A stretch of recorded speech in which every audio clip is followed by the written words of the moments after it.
갈라디아서 1장 6절에서 10절까지 저와 여러분이 한 절씩 교독하도록 하겠습니다. 그리스도의 은혜로 너희를 부르신 이를 이같이 속히 떠나 다른 복음 쫓는 것을 내가 이상히 여기노라.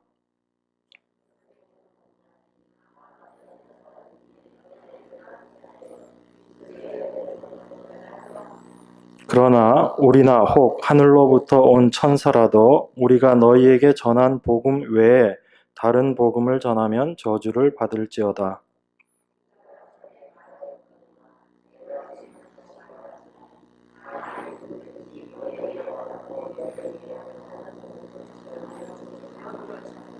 함께 읽겠습니다. 이제 내가 사람들에게 좋게 하랴, 하나님께 좋게 하랴, 사람들에게 기쁨을 구하랴. 내가 지금까지 사람의 기쁨을 구하는 것이었다면 그리스도의 종이 아니니라. 아멘. 네, 갈라디아서 두 번째 시간입니다. 지난번에 저희가 1절에서부터 5절까지 내용과 갈라디아서 서론에 대한 부분들을 함께 나누었습니다. 지난주에 이 서론 부분을 거의 1시간 넘게 했다고 해서 좀 너무 길지 않았나 그렇게 말씀하시던 분들이 계셨는데요. 오늘 가급적이면 짧게 하겠습니다. 그리고 저희가 수요 예배이기 때문에 수요일이기 때문에 내용들이 조금 어려울 수도 있고 그리고 조금 공부를 해야지 되는 그런 부분들도 좀 있습니다. 그러니까 여러분들이 예배인데 설교인데 왜 자꾸 가르치시려고 하나 이렇게 생각하지 마시고 말씀을 좀 배운다 하시는 마음으로 좀 들어주셨으면 좋겠습니다. 그래서 하나님의 말씀을 좀 올바르게 분별하는 것이 필요하지 않나 싶습니다. 제가 이 갈라디아서를 특별히 준비한 이유가 이 갈라디아서 말씀이 단지 율법주의에 대해서 이야기하고 있는 것이 아닙니다. 우리가 생각하는 그런 율법주의와 갈라디아서에서 이야기하고 있는 율법주의는 조금 성격이 틀립니다. 여러분들이 일반적으로 알고 계신 율법주의는 어떤 거죠? 율법주의 그러면 여러분들 생각나는 거. 율법 열심히 지켜서 구원받는 것. 이거 생각하시죠, 그죠? 그래서 율법으로 우리의 행함으로 구원을 받는다라고 생각하는 것이 일반적인 율법주의입니다. 그런데 이 율법주의라고 일반적으로 명칭되어지는 그런 여러 똑같이 율법주의라고 이야기되어지지만 그 내용 면에서는 다른 부분들이 좀 여러 가지가 있습니다. 이 율법을 대하는 사람들의 생각들이 우리가 그 율법을 온전히 지킬 수 있다라고 이렇게 생각하면서 율법을 지켜나가는 율법주의도 있고요.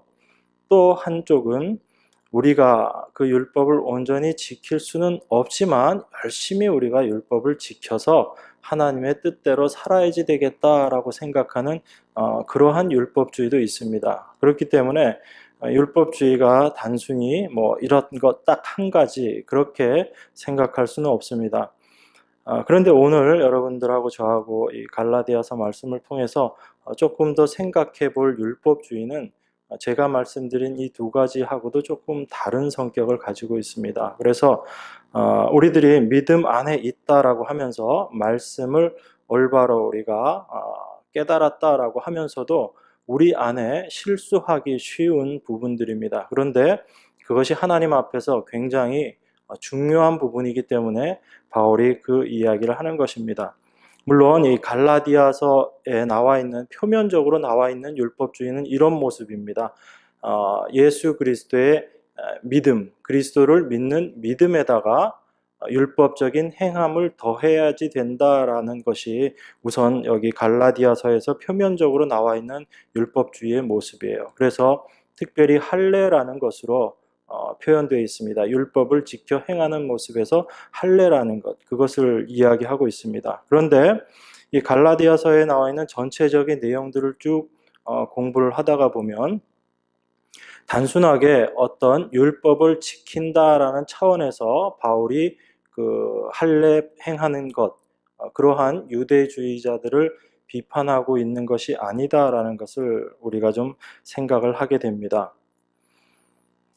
일반적으로 조금 공부하는 분위기입니다. 일반적으로 율법주의라고 이야기했을 때는 처음에 말씀드렸던 그런 겁니다. 율법을 지켜 행함으로 우리가 구원을 받는다, 이렇게 생각하는 그런 관점입니다. 그러니까 율법이라는 것 자체가 내가 구원을 받을 수 있는 방법이다라고 생각하는 그런 사고들입니다. 그런데 여러분들 그렇게 생각하는 사람이 지금 뭐 한국에 아니면 어떤 기독교 안에 그렇게 생각하는 사람들이 있을까요? 없을까요?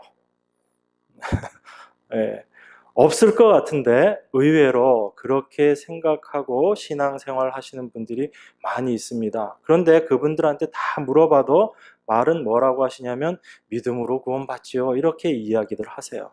말은 그렇게 하시는데 그들의 삶의 모습들을 보면 믿음으로 구원받는 것과는 전혀 상관없이 그들에게는 오직 행함밖에 없는 그런 모습들을 보게 됩니다. 그래서 이게 과연 우리가 일반적으로 이야기하는 모든 사람들이 기독교는 믿음으로 구원받는다라는 것을 올바로 이해하고 있는가 하는 부분들이에요.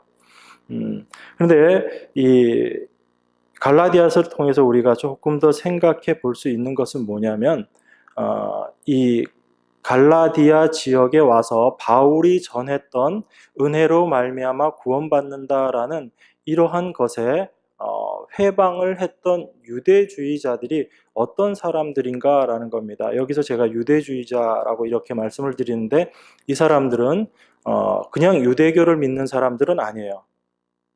그리스도인들입니다. 그리스도인들인데 유대교를 배경으로 하고 있는 그런 그리스도인들이에요. 그래서 이 사람들을 유대교 그리스도인 이렇게 이야기하는 사람들도 있고 유대주의자 이렇게 이야기하는 사람들도 있습니다. 이 사람들은 그러면 그 율법에 대해서 어떤 생각을 가지고 있었을까라는 것들을 우리가 좀 생각해 볼 수 있습니다.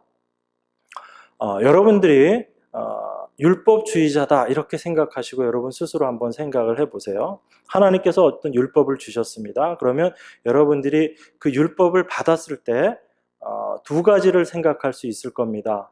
한 가지는 뭐냐면 하나님께서 나에게 이 율법을 주셨기 때문에 내가 이 율법을 충분히 지킬 수 있을 거야, 이렇게 생각하시는 분들이 계실 겁니다. 그리고 또 한편으로는 하나님께서 나에게 율법을 주셨지만, 우리에게 율법을 주셨지만 이 율법을 과연 내가 온전히 다 지킬 수 있을까라는 그런 생각을 하면서 그 율법을 바라보는 사람들이 있을 겁니다. 여러분 같으면 어땠을 것 같아요? 하나님께서 여러분에게 율법을 딱 주셨습니다.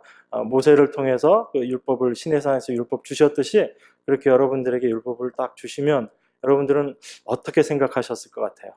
하나님께서 이거 주셨으니까 내가 지킬 수 있을 거야, 이런 생각이 먼저 들지 않았을까요? 그죠? 그런 생각들이 아마 먼저 들었을 겁니다. 그래서 대부분의 사람들이 아마 율법을 받았을 때 그것이 내가 지킬 수 있는 것, 또 하나님께서 나에게 지키라고 주신 것, 이렇게 생각을 했을 겁니다. 그것이 우리들 안에 있는 본래적인 모습이에요. 그런데 하나님께서 율법을 주시면서 뭘 같이 주셨냐면, 물론 크게 보면 율법 안에 포함되는 거지만 율법을 주시면서 뭘 같이 주셨죠? 레위기를 통해서 이렇게 처음에 말씀하신 것, 제사 제도를 같이 줬습니다. 그죠? 그러면 이 율법을 주신 것과 그리고 제사 제도를 같이 주신 것을 생각을 해보면 우리가 이런 생각을 해볼 수가 있습니다. 내가 이 율법을 다 지킬 수 있을까 없을까라는 생각 속에 그것을 지킬 수 있을 것이다 라고 생각하기보다는 또 한편으로는 내가 이 율법을 지킬 수 없을 수도 있겠구나, 왜 지킬 수 없을 수도 있겠구나 라고 생각을 하게 되죠. 율법을 어겼을 때, 그 율법 어겼을 때 그것을 다시 속죄하는 방법이 뭐죠? 그게 제사제도잖아요. 그죠? 그러니까 하나님께로부터 율법도 받고 제사제도를 받았다면 우리는 이렇게 생각할 겁니다.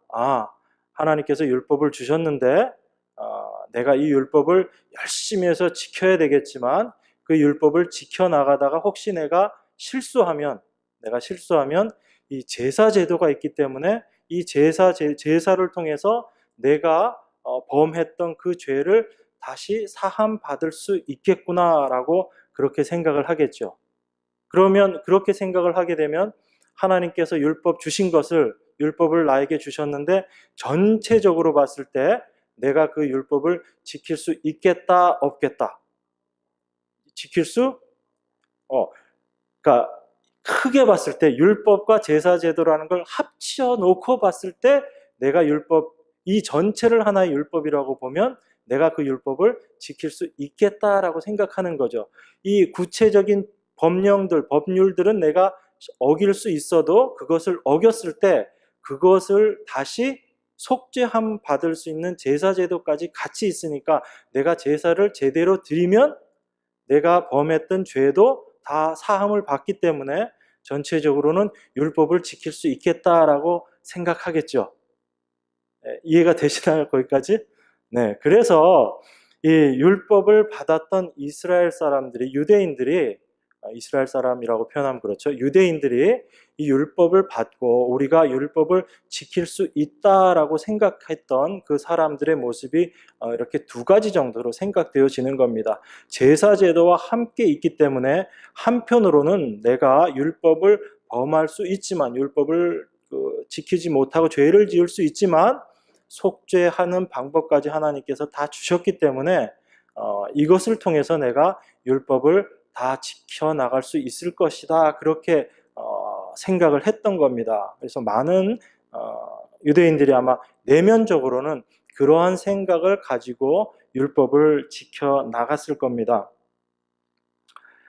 그런데 우리가 여기서 조금 더 생각해 봐야지 되는 것은 뭐냐면 하나님께서 율법을 왜 주셨는가예요. 그러니까 제가 좀 전에 말씀드렸던 것처럼 율법을 그런 의미로 생각하면 지금 이 시대에도 하나님께서 율법을 주시면 됩니다.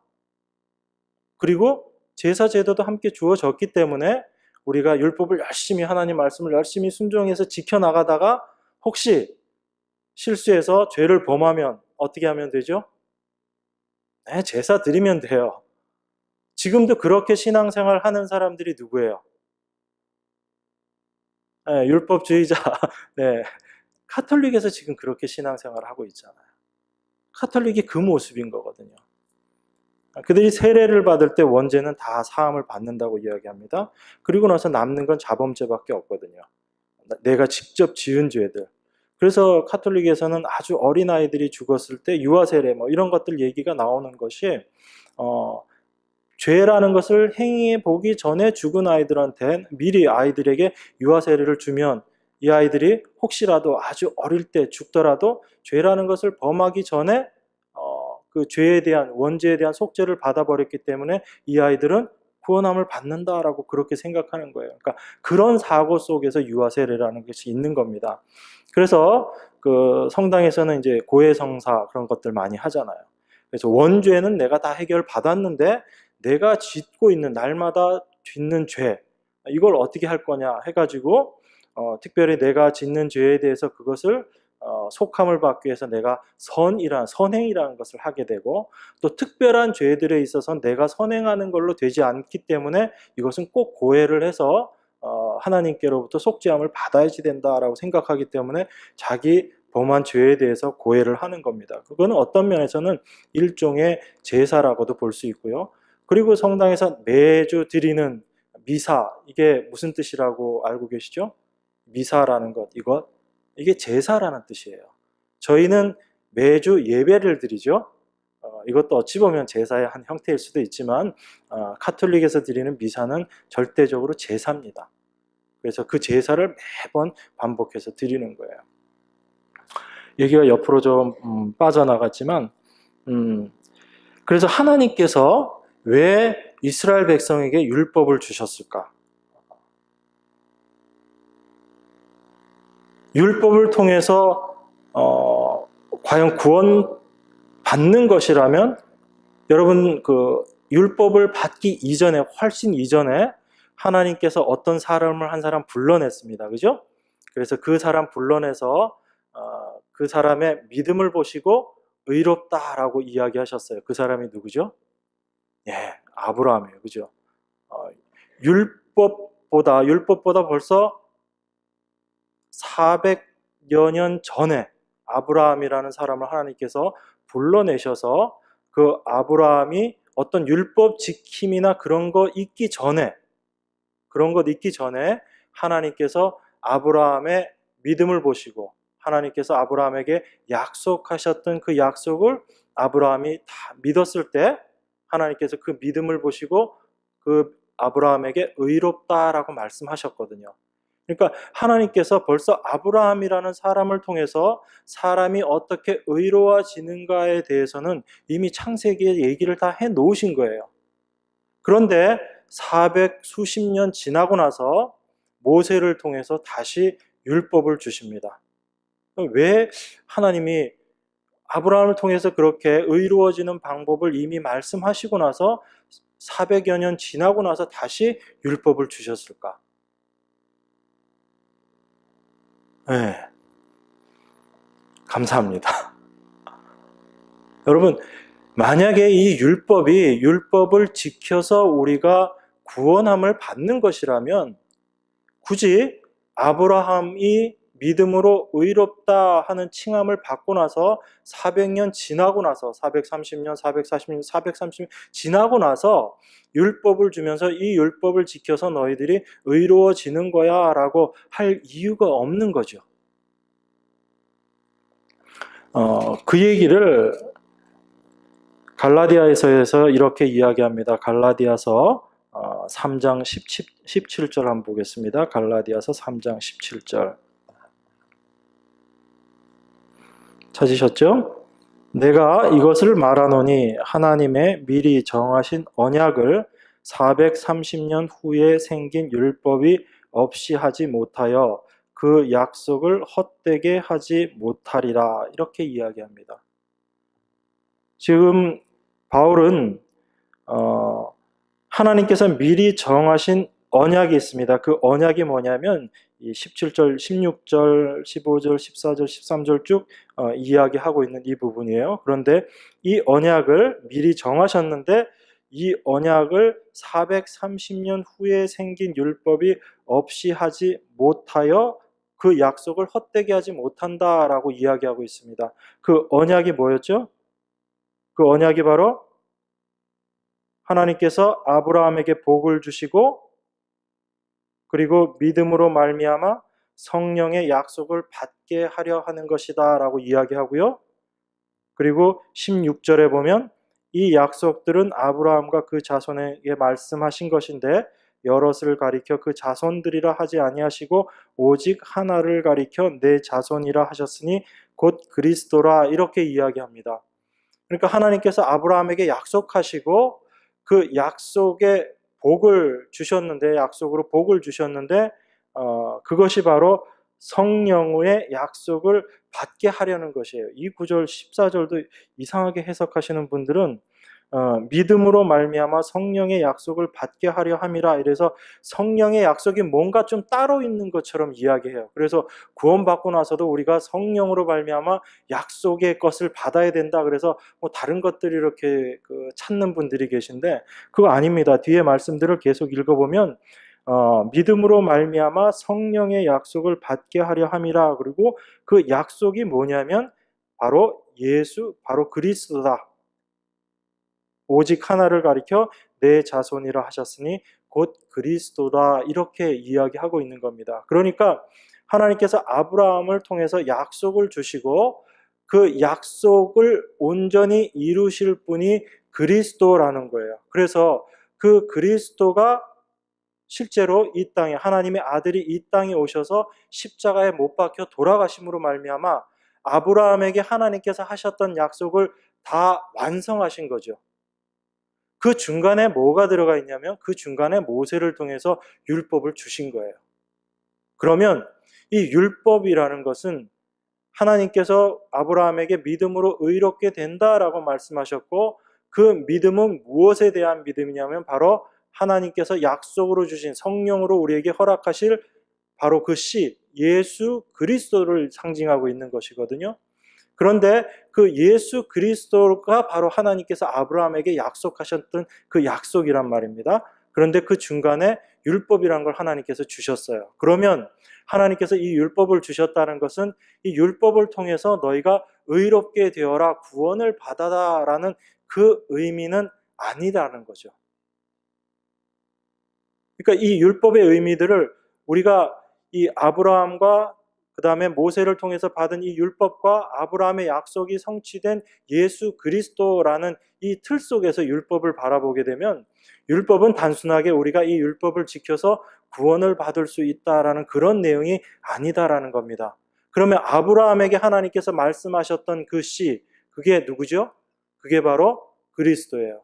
그러면 그 중간에 있는 율법도 뭐가 돼야 맞을까요? 율법이 그리스도가 되어야지 맞죠.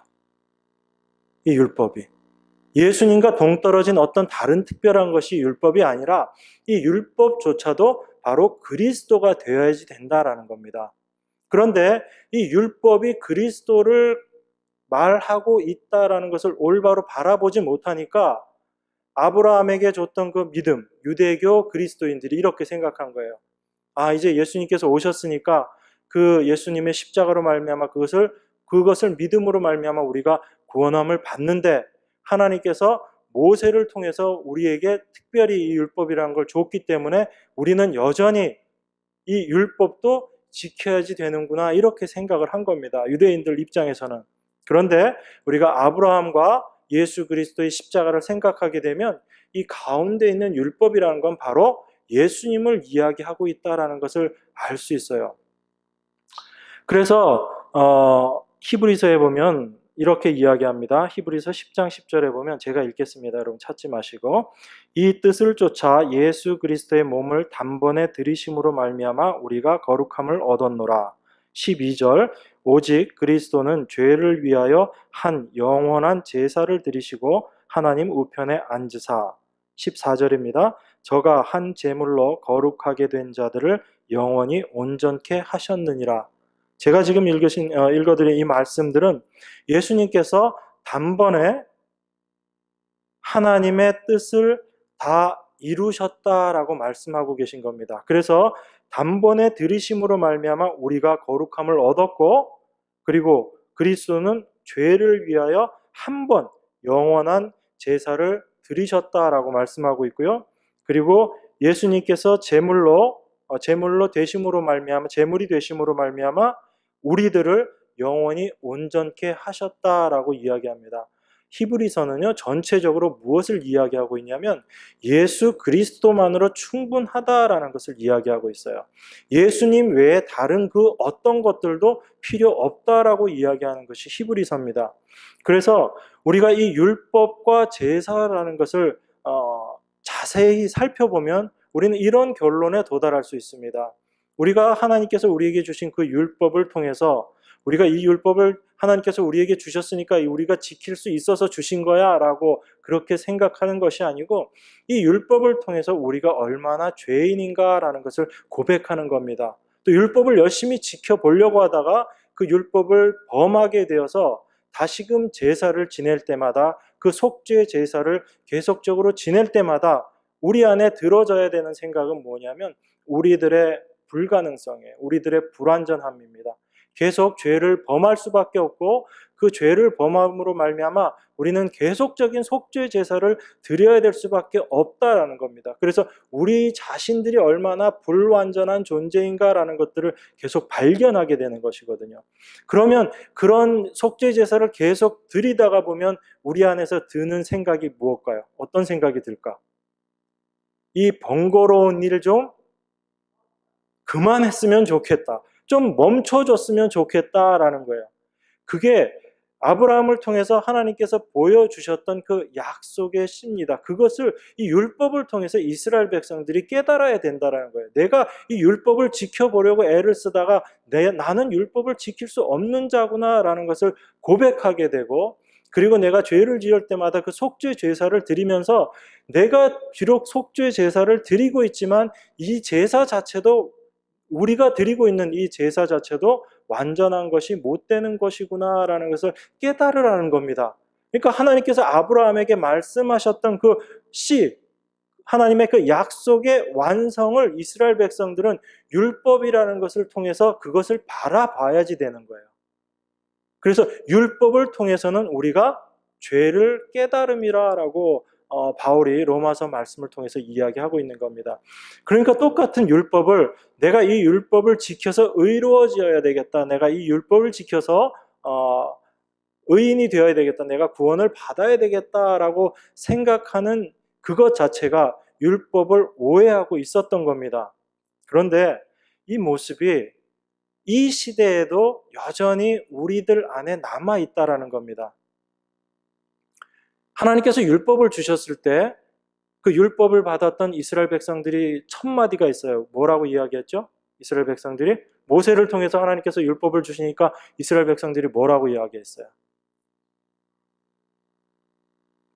피를 딱 뿌리고 제사를 드리면서 우리가 이거 어떻게 하겠다고? 다 지키겠다고. 하나님 우리 이거 다 지킬게요. 다 지킬게요. 그 율법 저희들에게 주세요. 그렇게 얘기했거든요. 그리고 나서 하나님께서 율법을 그 모세를 시내 산으로 불러서 그 율법 40일 동안 모세에게 율법의 의미들을 자세히 알려주시고 그 율법을 주실 때 이스라엘 백성들이 뭐 했어요? 하나님 그 율법 다 지킬게요. 그래놓고 바로 율법을 범하는 모습으로 이스라엘 백성들이 드러나잖아요. 그 사람들 하나님 주신 그 율법 절대로 지킬 수 없다라는 것을 하나님께서 바로 이스라엘을 그들을 통해서 드러내 주시는 거잖아요. 그러니까 그런 자기들의 조상들이 어떠한 모습으로 율법 앞에 드러났는지를 봤던 사람들이라면 이 율법을 통해서 내가 의로워져야 되겠다, 내가 이 율법을 지켜야 되겠다라는 그런 생각을 할 수 없어야죠. 그런데 여전히 그런 생각을 했거든요. 그런데 우리들도 똑같아요, 사실은. 우리들도 이 율법들을 보면서 내가 이 율법을 지켜야지 이렇게 생각하고 지킬 수 있을 것이다 라고 생각하고 신앙생활을 합니다. 그러다 보니까 우리의 신앙생활 속에서 정말 예수 그리스도의 십자가만 드러나야지 되는데 십자가가 드러나지 않고 뭐가 드러나게 되냐면 내 자랑이 나오게 돼요. 이게 우리가 올바로 신앙생활을 하고 있는가 아닌가를 구별하는 가장 큰 척도입니다. 그럼 왜 우리 안에 그런 율법을 받았을 때 그 율법을 지켜야 되겠다, 지킬 수 있을 것이다 라는 그런 생각들이 드냐면 그게 바로 우리 안에 들어있는 그 죄된 본성이기 때문에 그래요. 제가 율법을 지키려고 하는 그 마음이 왜 죄된 본성입니까? 여러분들 그렇게 생각하실 수 있겠지만 그렇게 볼 수밖에 없는 것이 바로 이 죄라는 것이 하나님 앞에서 우리가 어떤 모습을 했을 때 이 죄라는 것이 들어오게 되고 이 죄된 모습이 나타났는가를 우리가 생각해 보면 압니다. 이 죄라는 것은요, 하나님 앞에서 내가 무언가를 할 수 있습니다라는 그런 의지의 발동으로 나타난 것이 죄예요. 원래 우리 인간들은 하나님만 절대적으로 바라보고 그 하나님만 의지하도록, 그래서 그 하나님 안에서 하나님께서 공급해 주시는 것으로만 살아가야지 되는 것이 우리 피조물인 우리의 모습이거든요. 그런데 이걸 성경에서 뭐라고 이야기하냐면 이걸 의라고 이야기해요. 그러니까 의라는 것은 우리가 법률적인 용어로 칭의라는 것을 이야기하지만 그 본래적인 의미에서의 의라는 것은 관계적인 용어예요. 그래서 내가 하나님과 올바른 관계 속에서 하나님께서 나에게 주시는 그 것들 내가 잘 받아서 하나님 은혜 앞에 감사함으로 늘 살아가는 그 상태, 그걸 의라고 이야기하는 거거든요. 그런데 그 모습에서 벗어나 버리면 그걸 뭐라고 이야기하냐면 불의라고 이야기하는 거예요.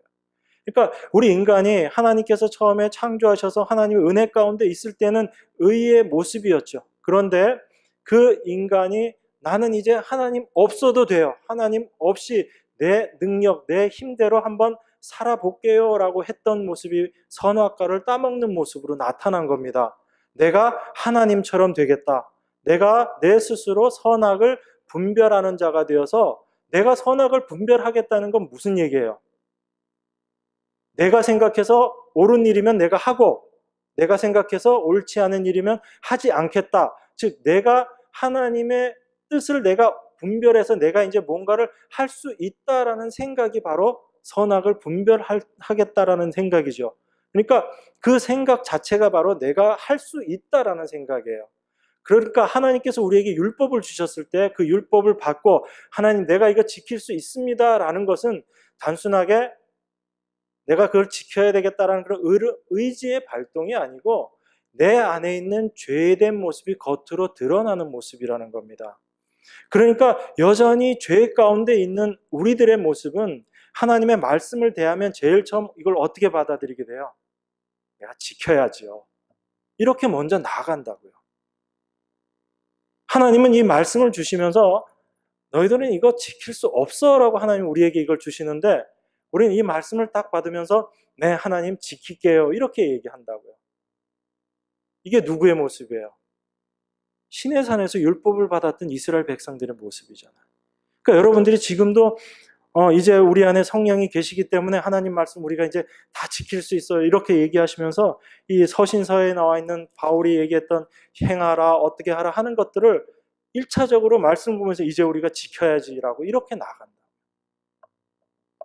그런데 하나님 말씀 지킴의 의미가 우리가 지킴의 의미를 우리가 정확하게 알지 못하면 내가 지킬 수 있는 것처럼 물론 이것이 예전에는 우리가 구원받기 전에는 하나님의 영이 함께 계시지 않기 때문에 우리가 그것을 지킬 능력이 없었지만 이제 성령이 우리 안에 계시니까 우리가 지킬 능력이 있어 이렇게 생각하면서 지키겠다라고 이야기하는 겁니다. 그런데 여러분 그 의미를 자세히 생각해 보면요.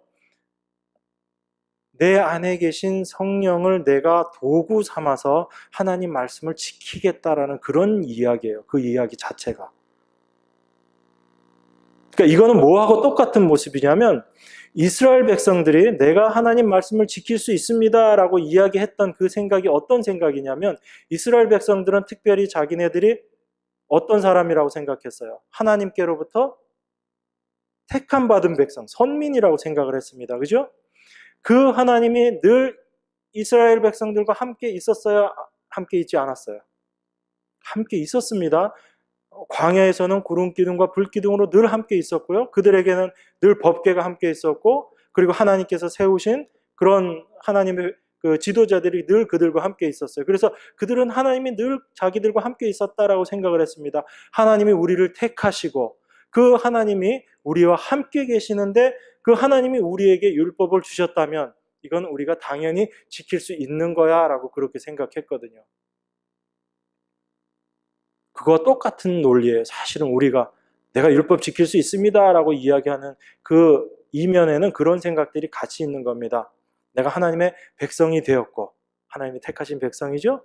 그 안에 하나님이 계신 것처럼 우리 안에 성령님이 계시니까 이제 하나님께서 우리에게 말씀을 주시면 내가 그 말씀 다 지킬 수 있네요. 제가 지금 드린 이 말씀하고 이스라엘 백성들이 그들의 선민의식 속에서 율법을 받았을 때 그 말씀 다 지킬 수 있네요 이야기하는 거하고 똑같죠. 그러면 이스라엘 백성들이 범했던 잘못을 지금 우리도 똑같이 범하고 있다라는 겁니다. 그러면 하나님께서 우리를 구원하시고 하나님의 영이 우리 안에 내주하고 계심으로 말미암아 하나님께서 우리에게 행하게 하시는 이 말씀 지킴이라는 건 과연 어떤 건가 하면 이 말씀을 통해서 내가 어떠한 자인지 성령께서 우리 안에 들어오셔서 하시는 일이 성령이 너에게 임하시면 어떤 일이 일어난대요? 너희가 율법을 잘 지킬 것이다. 하나님 말씀 잘 지킬 것이다. 성경에서 그렇게 이야기하고 있나요? 성령이 너에게 임하면 쉽게 얘기해서 우리가 어떠한 자인지 그 성령의 조명하심으로 말미암아 알게 된다라고 말씀하시는 거잖아요. 그래서 성령이 임해야지 죄가 뭔지 어떤 게 의인지 어떤 게 심판인지를 성령께서 말씀해 주신다라는 얘기입니다. 그러면 그 성령의 조명하심을 통해서 우리가 이 말씀들을 바라볼 때마다 이 말씀 앞에서 우리가 얼마나 죄인인가가 드러나는 겁니다. 그래서 우리가 얼마나 죄인인가가 드러날 때마다 성령께서 우리 안에서 이제 그 일들을 하나씩 하나씩 이루어 나가시는 거예요. 그것이 하나님께서 말씀하셨던, 우리에게 하라고 말씀하셨던 말씀 지킴의 의미거든요. 그런데 우리는 이 성령님을 하나의 도구처럼 생각해서, 힘으로 생각해서, 이제 성령님이 계시니까 내가 이 성령의 검을 휘둘러서 내 말씀을 다 지킬 수 있을 것이다, 이렇게 생각한다고요. 이것이 우리가 말씀을 대하는 부분에 있어서 오해할 수 있는 부분들입니다. 물론 우리가 이 말씀들을 다 지켜나가야 됩니다. 그런데 이것은 내 안에서 성령께서 내가 도저히 그것을 할 수 없다라는 것을 고백하는 모습으로 이 말씀들을 지켜나가시는 거예요. 그래서 우리는 하나님의 말씀에 늘 순종해 나가면서도 어떤 모습이 될 수밖에 없냐면 십자가 앞에서 한없이 낮아지는 모습이 될 수밖에 없는 거예요. 만약에 내가 내 힘과 내 능력으로 이제 성령의 도움을 받아서 내가 이 말씀들을 다 지켜나갔다라고 생각하게 되면 우리 안에 어떤 마음이 들까요? 내가 했지. 내가 이 말씀 지켰지. 그리고 나서 옆에 있는 사람 보면 어떻게 보일까요? 말씀 안 지키네. 저 자매, 저 형제 말씀 안 지키네. 거듭난 지 10년 됐다 그러는데, 20년 됐다 그러는데 여전히 말씀도 안 지키는 그 모습으로 사네. 어떤 모습에 남을 판단하고. 그런데 참 하나님 안에서 말씀 지킴의 모습으로 나아간 사람들은 이 말씀을 내가 도저히 지킬 수 없는 자라는 것을 내가 알기 때문에, 그리고 나를 통해서 하나님께서 이 말씀을 하나씩 하나씩 지켜나갈 때마다 그 하나님의 은혜가 너무너무 감사할 수밖에 없어요. 나 같은 자를 통해서 하나님께서 나를 쓰셔서 하나님의 말씀을 이루어 나가시는구나 라는 그 은혜 속으로 들어갈 수밖에 없기 때문에. 그래서 하나님의 은혜로, 그 선물이신 하나님의 은혜로 우리가 선물을, 그 구원의 선물을 받았다라고 이야기할 때 바울이 계속해서 이야기하는 것이 뭐냐면, 너희가 그 하나님의 은혜로 받은 그 선물로 말미암아 너희들이 자랑하지 못하게끔 할 것이다 라고 이야기하시는 이유가 바로 거기에 있습니다. 그러니까 우리가 하나님의 말씀을 통해서 점점 내 자신이 어떠한 모습인가를 알아가게 되는 것, 그것이 올바른 모습이에요. 그게 오늘 읽었던 1장 6절에 나와 있는 온전한 복음이 어떤 것인가에 대한 말씀이에요. 1장 6절에 보면 이렇게 이야기합니다. 그리스도의 은혜로 너희를 부르신 이를 이같이 속히 떠나 다른 복음 쫓는 것을 내가 이상히 여기노라. 자, 갈라디아서 1장 6절에 보면 바울이 인사말 하고 나서 5절까지 이렇게 인사말 하고 나서 6절에 들어와서 바로 하는 이야기가 이겁니다. 내가 너희들 보니까 너무너무 이상해. 이 얘기가 첫 번째 나오는 이야기입니다. 왜 이상하다고 그러죠? 너희가 다른 복음 쫓는 거 보니까 너무 이상하다라고 이야기하는 겁니다. 여러분, 다른 복음이 있어요, 없어요? 바울이 여기 다른 복음이라고 표현해놨지만 하나님의 복음이 있고 이 복음과 같은 또 다른 어떤 복음이 있고, 그런 의미에서 이 다른 복음이 아닙니다. 이 다른 복음은요, 온전한 하나님의 복음이 있는데 이 복음에 비추어 봤을 때 뭔가 다른 것, 그러니까 하나 더의 복음이 아니고 다르다라는 뜻입니다. 그런데 이 다른 것이 복음이 아닌 것이라는 의미예요. 그러니까 바울이 이런 겁니다. 내가 너희들에게 복음을 전했는데 너희들이 그 복음을 듣고 나서도 내가 전한 것 말고 아닌 가짜 복음을 듣고 너무 그쪽으로 빨리 다 그쪽으로 휩쓸려 버리는구나. 도무지 내가 생각하기에 너희들 그렇게 하는 것이 너무너무 이상하다라고 지금 바울이 이야기하는 겁니다. 표현도 그렇잖아요. 그리스도의 은혜로 너희를 부르신 이를 이같이 속히 떠나 다른 복음 쫓는 것을 내가 이상히 여기노라, 이렇게 이야기합니다. 그러니까 바울이 생각하기에 지금 이 다른 복음이 있어요. 그죠? 이 다른 복음이 있습니다. 이 다른 복음이 뭔지에 대해서 이제 쭉 이야기를 하는 건데, 그러면 다른 복음이 아닌 온전한 복음은 뭘까요? 온전한 복음. 온전한 복음이 뭔지를 알아야지 다른 복음이 이거구나, 이게 잘못된 거구나 하는 것을 우리가 알 수 있잖아요. 온전한 복음이 어떤 거예요? 박수, 박수. 네. 앞에 보면 그리스도의 은혜로 너희를 부르신 이를 이같이 속히 떠나. 다른 복음 쫓는 것. 다른 복음 쫓는 건 어떤 거냐면 그리스도의 은혜로 너희를 부르신 이를 떠나버리는 것. 이게 다른 복음 쫓는 거예요. 그러니까 온전한 복음이라는 것은 뭐냐면 어떤 거예요? 그리스도의 은혜. 이게 온전한 복음이다라는 이야기입니다. 여러분, 하나님의 은혜, 그리스도의 은혜, 이것만이 온전한 복음이다라고 여러분들 정말 확신하세요? 이거 말고 뭔가 다른 게 더 필요하다라고 생각하세요, 혹시?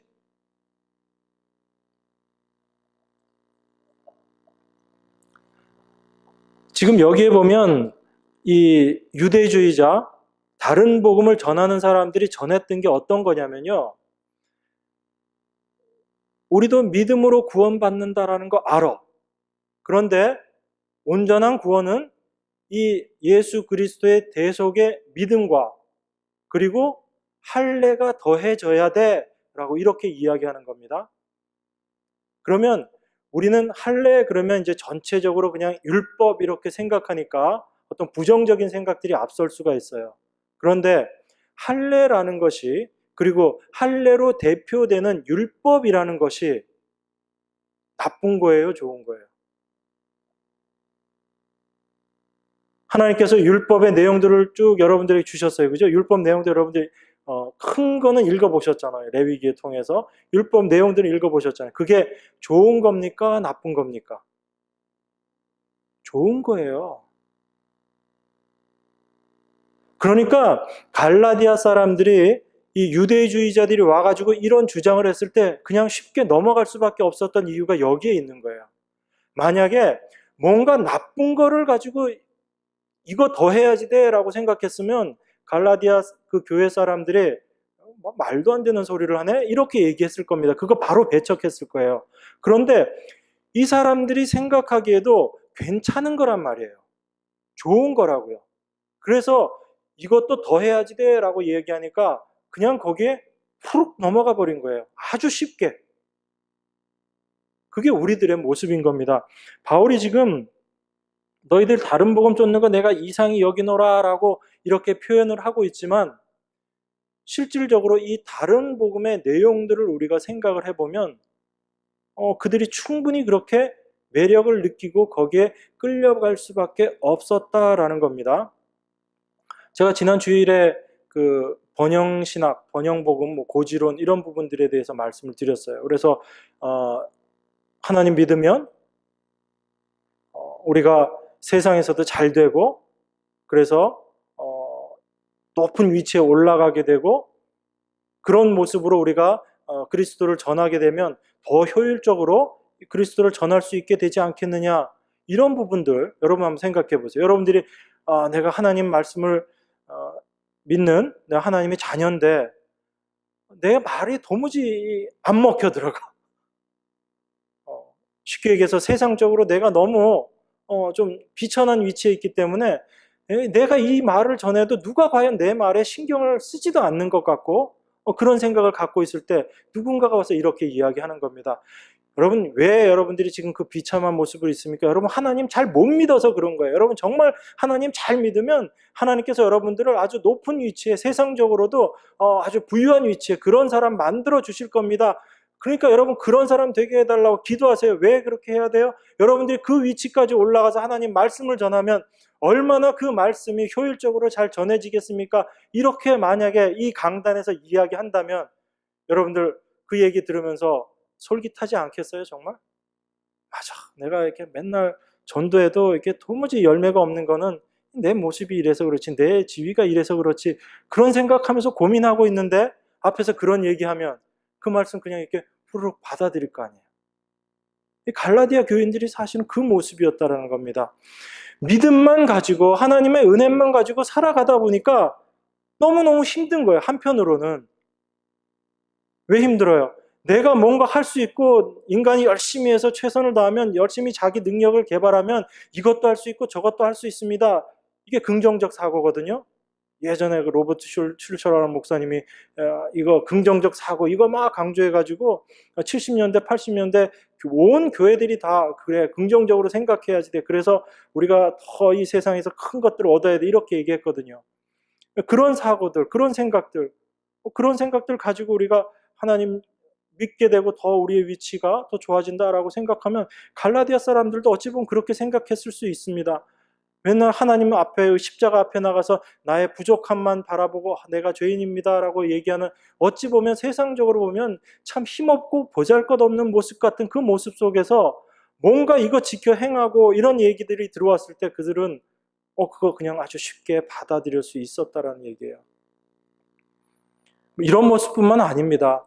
사실은 거기에 더해지는 것들이 우리가 생각하기에 부정적인 것들이 아니다라는 거예요.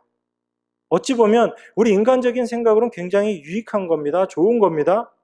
그리고 또 이런 것들도 있습니다. 여러분들이 신앙생활하면서 경험하게 되는 것들.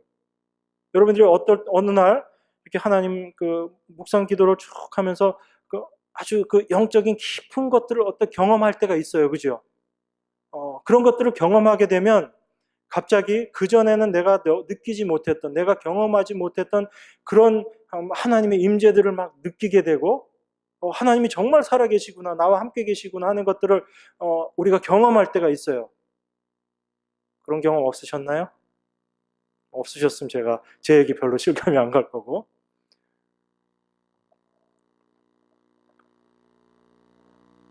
그것뿐만이 아니고 우리 신앙생활들 속에서는 여러 가지 것들이 어떤 신비한 경험들이 있게 됩니다.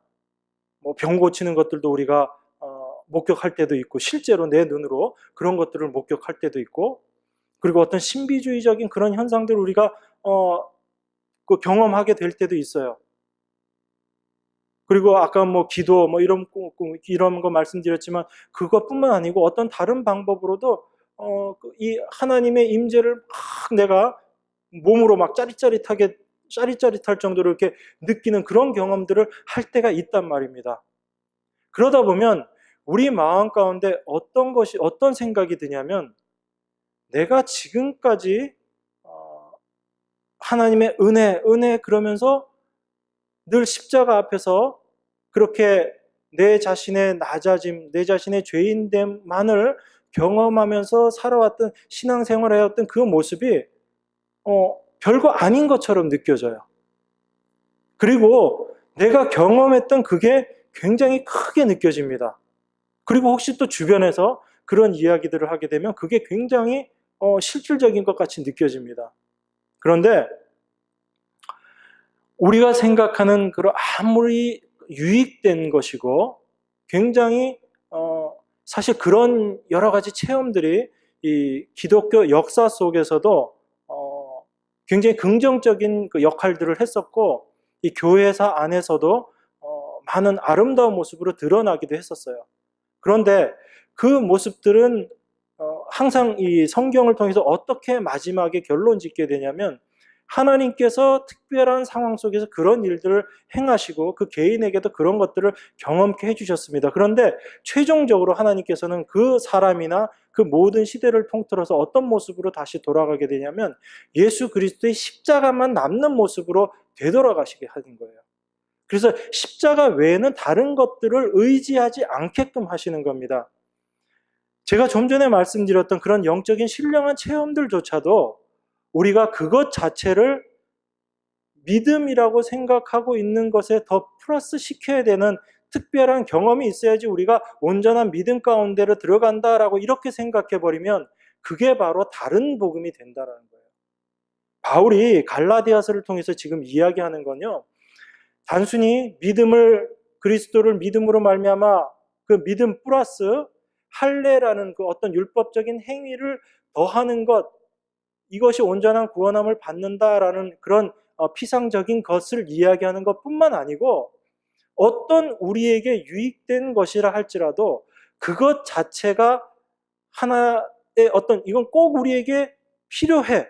믿음의 이것이 반드시 필요해라고 생각해서 그것 자체가 늘 우리 마음속에 딱 자리 잡게 되어버리면 그걸 뭐라고 이야기하냐면 그러한 생각을 갖고 있는 것 자체를 다른 복음이다라고 그렇게 이야기한다라는 거예요. 그게 바울이 제일 주의해서 이야기하고 있는 겁니다. 그래서 바울이 나중에 이 3장, 4장, 5장 이 내용들을 쭉 틀어서 하는 얘기가 뭐냐면 계속적으로 하나님의 은혜만을 이야기를 하는 거예요. 단순하게 율법 더함의 어떤 것들을 이걸 뭐 율법 이걸 행해야 된다, 행하지 말아야 된다 그 차원의 문제가 아니라 다른 것 어떤 것 필요 없고 하나님의 은혜만으로 충분하다라고 이야기하는 겁니다. 그래서 이 은혜라는 것은 우리 안에 믿음으로 역사하게 되는 것 그것을 이야기하는 거죠.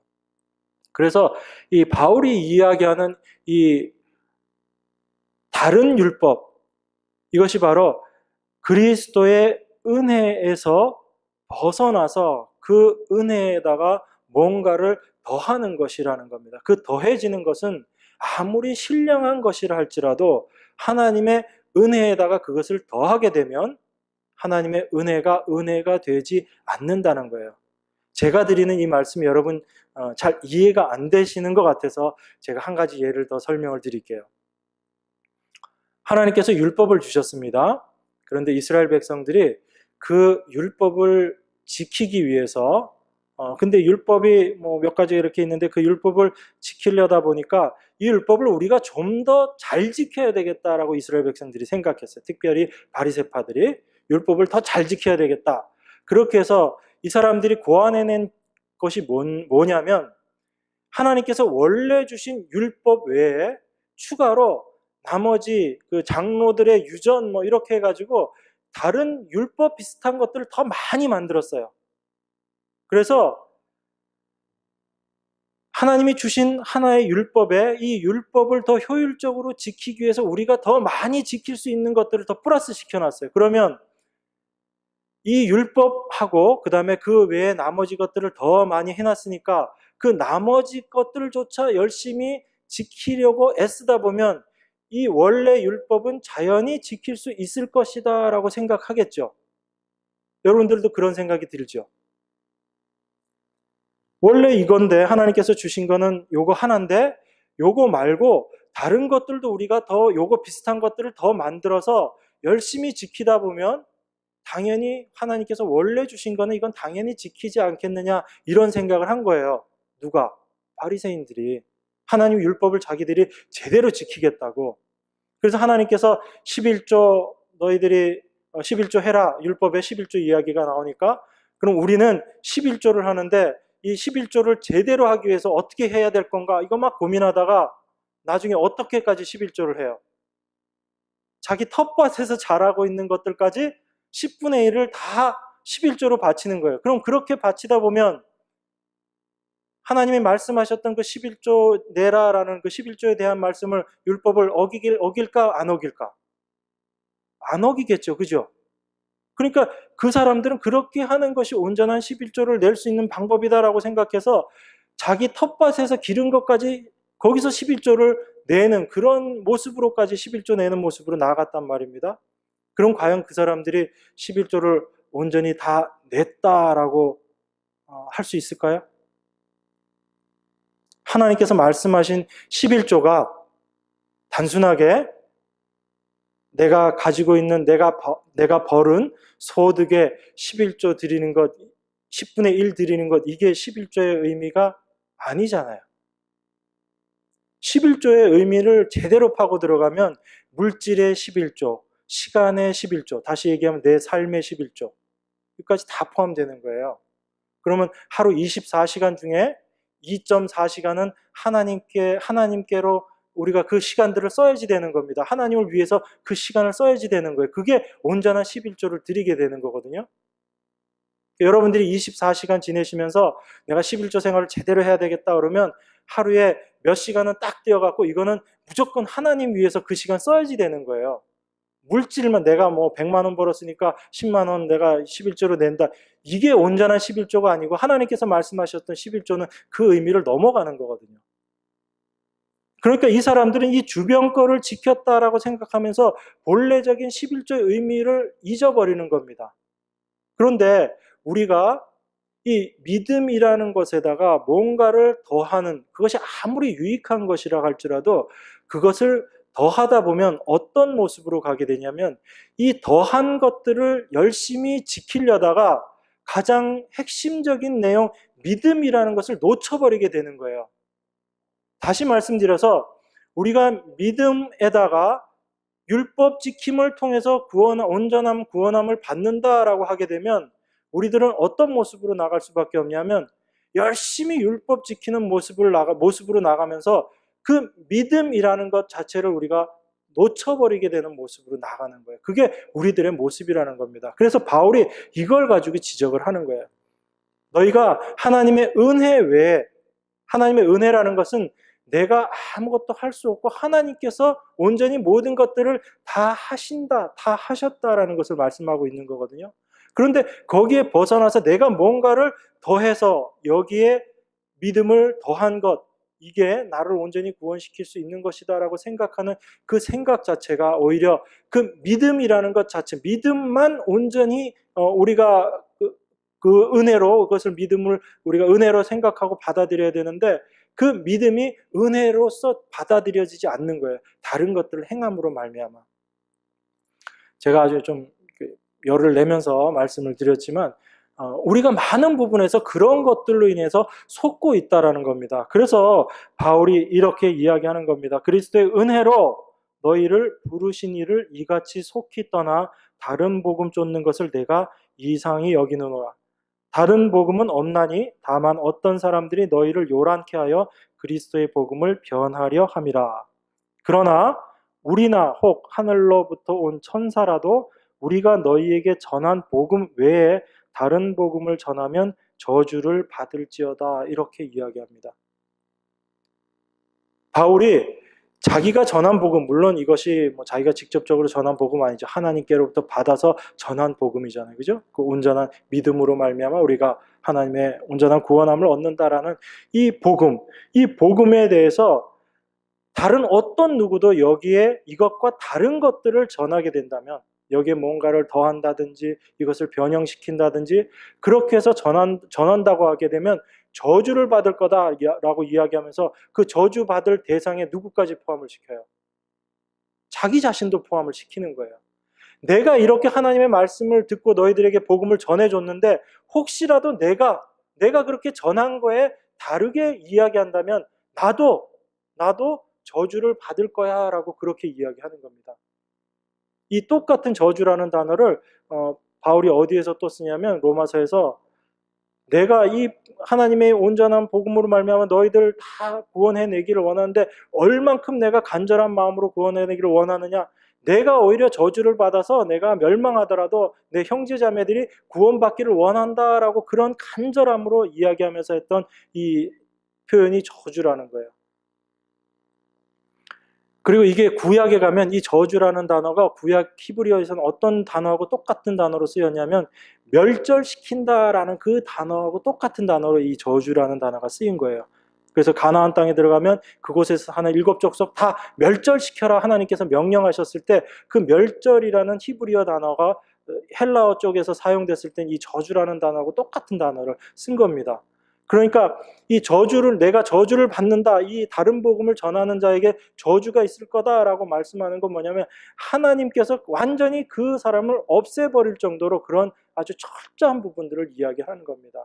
그러니까 우리가 생각하는 이거 여기에 조금 더 더해서 이렇게 생각할 수도 있지라는 정도의 그런 차원에서 바울이 지금 다른 복음을 이야기하고 있는 게 아니다라는 겁니다.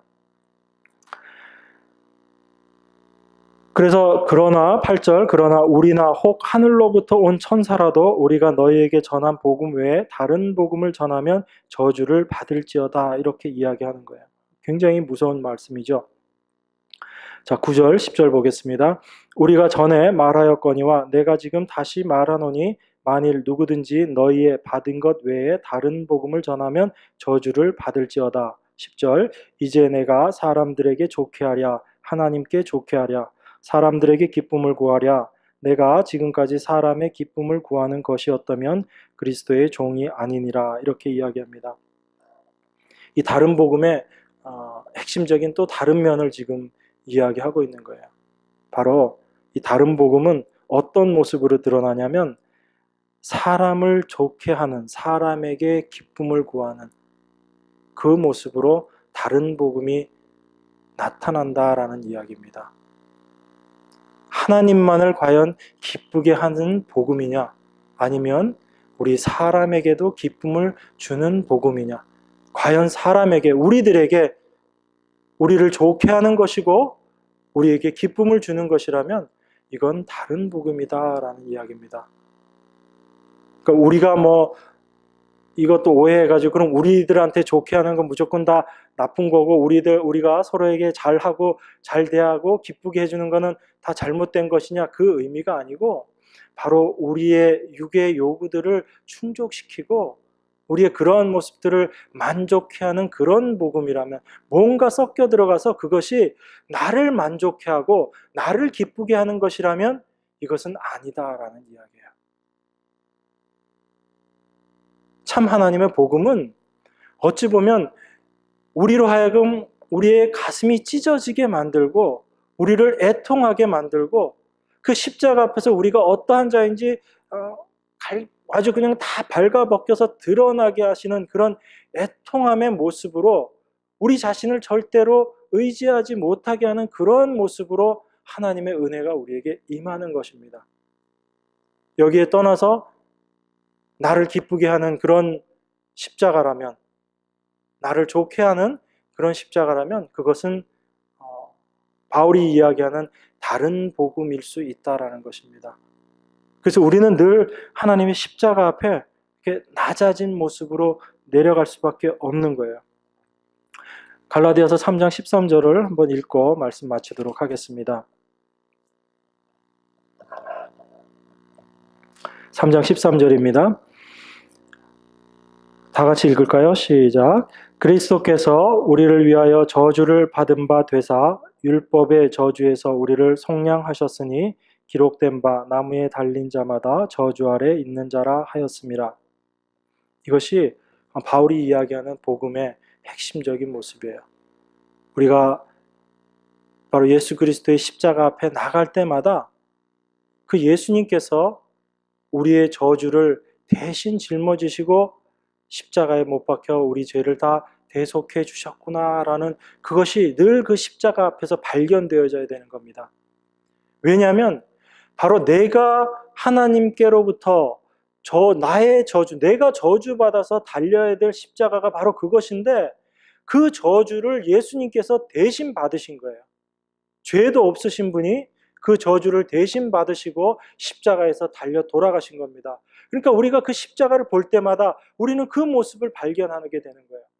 거기에서 어떻게 나의 기쁨을 찾을 수 있고 나의 유익을 찾을 수 있습니까? 예수 그리스도의 십자가 앞에 서게 될 때마다 내가 그 십자가에 달려 죽어야지 되는 자인데, 내가 하나님의 저주를 받아야지 되는, 받아 마땅한 자인데 나 대신 예수님께서 십자가에 달리셨구나 하는 것이 우리 눈에 밝히 보이는데 어떻게 우리가 그 십자가 앞에서 낮아지지 않을 수가 없겠습니까? 그러니까 우리가 그 십자가 앞에서 내 모습을 발견할 때마다 그것이 하나님께서 얼마나 나를 하나님께서 사랑하셨는가 하는 그 하나님의 은혜로 나에게 다가올 수밖에 없고, 그 하나님의 은혜, 그리스도의 은혜 앞에 우리가 날마다 서는 것, 이게 바로 우리가 복음 앞에 서는 모습들입니다. 우리 여러분들, 저와 여러분 모두가 늘 예수님의 이 십자가 은혜 앞에, 그리스도의 은혜 앞에, 그래서 그 은혜 앞에 늘 감사하는 자의 모습으로 서는 저와 여러분 되기를 주님의 이름으로 축원합니다. 기도하겠습니다. 하나님 아버지, 우리가 과연 십자가 앞에서 어떤 모습으로 드러나야지 됩니까? 우리의 모든 죄를 대신해서 주님께서 십자가에 달리셨는데 우리가 그 십자가를 보면서 하나님의 그 크신 은혜를, 그리스도의 은혜를 날마다 묵상하기를 원합니다. 그 십자가 속에서 우리의 모습 발견하게 하시고 주님 앞에서 한없이 죄인의 모습으로 드러날 수밖에 없는 저희들임을 그 십자가를 통해서 발견하게 하시고, 그래서 날마다 그 십자가만을 바라보고 그 십자가만을 붙잡고 살아갈 수 있는 저희들 되게 하셔서 주님께서 말씀하신 그 복음의 은혜 가운데서 벗어나지 않는 저희들 될 수 있도록 축복하여 주시옵소서. 그래서 그 십자가만을 바라보며 날마다 살아가는 저희들 될 수 있도록 축복하여 주시옵소서. 모든 것 감사드립니다. 귀하신 예수 그리스도 이름 받들어 기도드리옵나이다. 아멘.